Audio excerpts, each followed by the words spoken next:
Good morning. এই মুহূর্তে আসলাম হচ্ছে ওই এখন হলদিরামের সামনে, হলদিরামের কাছাকাছি আমরা। আর এখন যাবো হচ্ছে তোমাদের, আমি গতকাল কি গত পরশুর ব্লগে দেখিয়েছিলাম হচ্ছে বিস্কিটকে।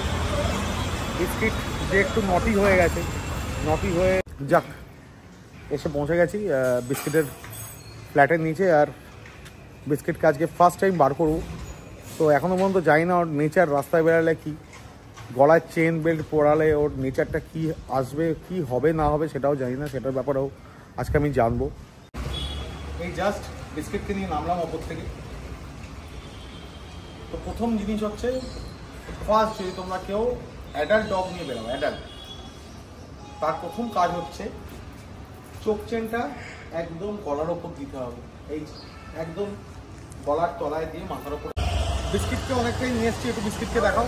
বিস্কিটকে অনেকটাই নিয়ে এসছি, প্রায় 15 মিনিটস ওভার, 15 মিনিট ওভার হয়ে গেছে। আমি একটু পেছনে গিয়ে বসে এখানে রোডটা আসলে 15 মিনিট ওভার হয়েছে এবং এই 15 মিনিটে কাম গুড। তো 15 মিনিটে আমি যেটুকু অভিজ্ঞতা হলো সেটা হচ্ছে যে ও একেবারেই যে সোশ্যাল না তা নয়, কিছুটা সোশ্যাল, কিন্তু ওকে আরও বেশি সোশ্যাল করতে হবে। তার কারণটা হচ্ছে ওর এই চোখ চেন অভ্যেস নেই। এই চোখ চেনটা ওর জন্য ঠিক না। চোখ চেনটা একটু সামনে থেকে দেখাও।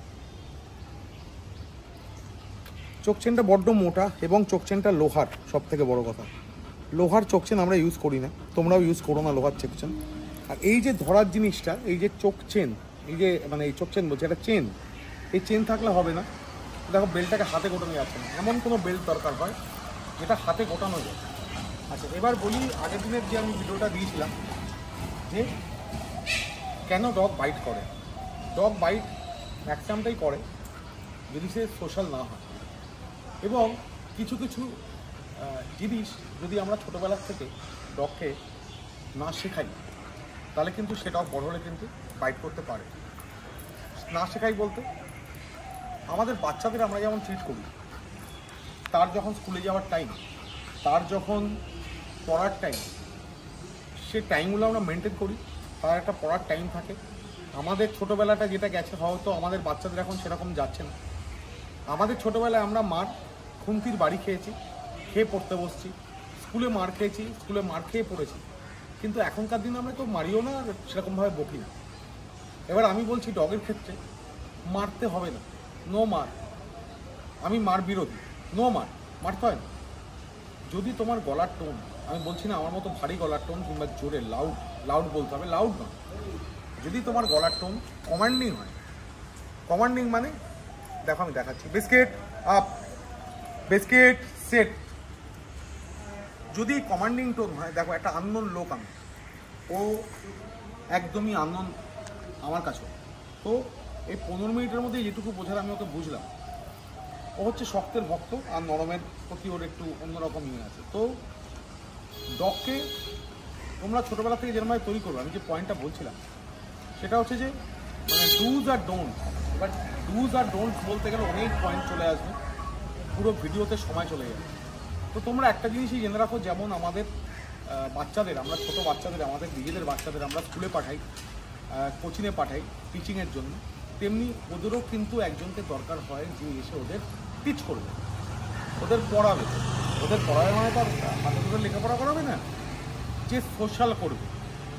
আর আরেকটা জিনিস মাইন্ড, এটা আমি বারবার করে বলছি, যে কোনো ডগ, যদি সেটা ডগ হয় আরও বেশি করে, ডগ ব্রিচের কোনো ব্যাপার নেই, মেল আর ফিমেল যেই হোক, চেষ্টা করো খাটে তুলতে না।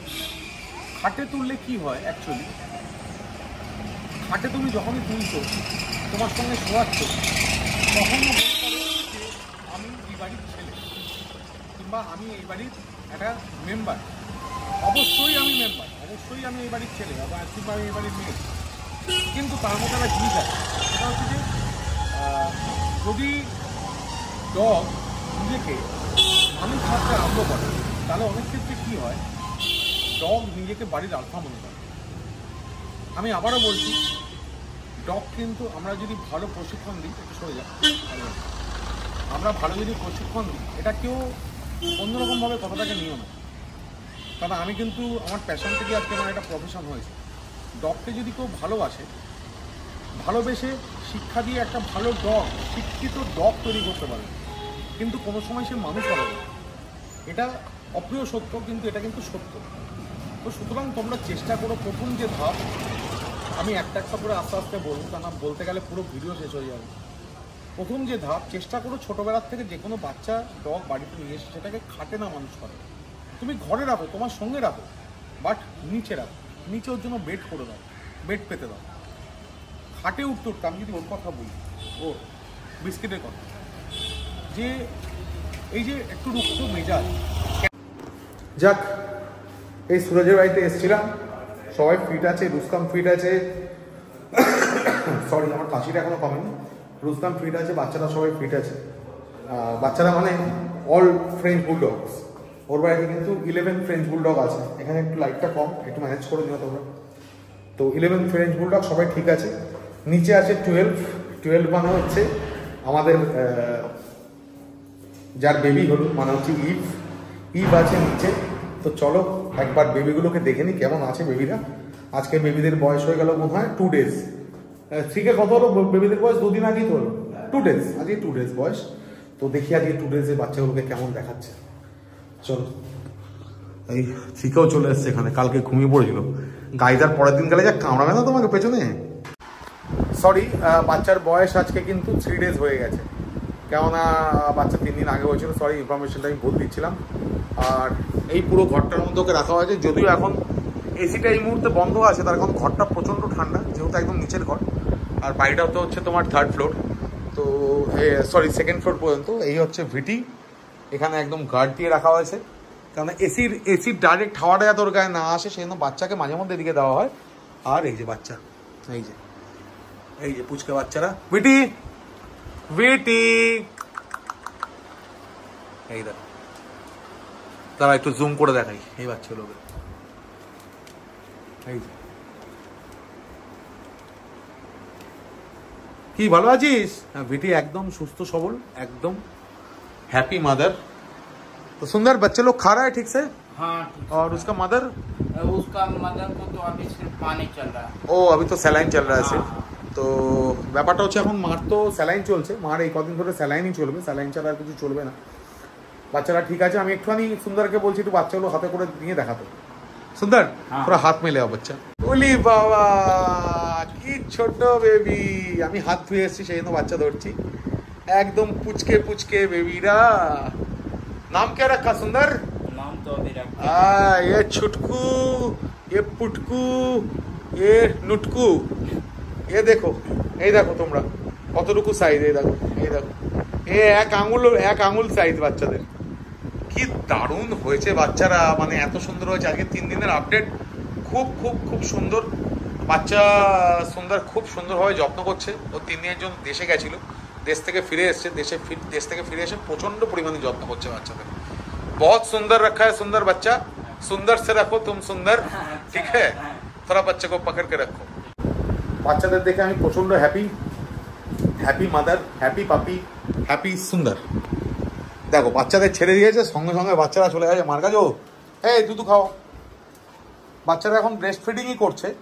তো আমরা যেটা করি অ্যাকচুয়ালি, আমরা বাচ্চাদের কিন্তু ব্রেস্ট ফিডিং করলেও আমরা 0 ডেজ থেকে বাচ্চাদের কিন্তু রয়্যাল ক্যানিন মিল্ক দিই। তো ব্যাপারটা হচ্ছে মার্কেটে এখন এই মুহূর্তে রয়্যাল ক্যানিন মিল্ক পাওয়া যাচ্ছে না, সেই কারণে বাচ্চা মার যা মিল্ক আছে মানে ব্রেস্ট ফিডিং সব থেকে বেস্ট। কিন্তু মার যেহেতু স্যালাইন চলছে, সেই কারণে একটু যদি তোলা খাবার দেওয়া যেত তাহলে ভালো হতো রয়্যাল ক্যানিন মিল্কটা। কিন্তু মার্কেটে যেহেতু এই মুহূর্তে পাওয়া যাচ্ছে, এই মুহূর্তে ওরা ব্রেস্ট ফিডিং করছে। আশা করি কাল পরশুর মধ্যে আমরা পেয়ে যাবো रॉयल कैनिन मिल्क का। तो তখন থেকে সুন্দর तुम सब लोगों को रॉयल कैनिन मिल्क देना थोड़ा थोड़ा करके। আর এখানে চিকের মুখটা কেমন ভার লাগছে, কেন ভার লাগছে কেন মুখটা? চিকে ভাবছি এরকম ছোট ছোট বাচ্চা দিয়ে আমার বাড়িতে হতেই পারে। হবে হবে হবে, চিন্তা প্রত্যেক বছর হবে, আশীর্বাদ করলাম।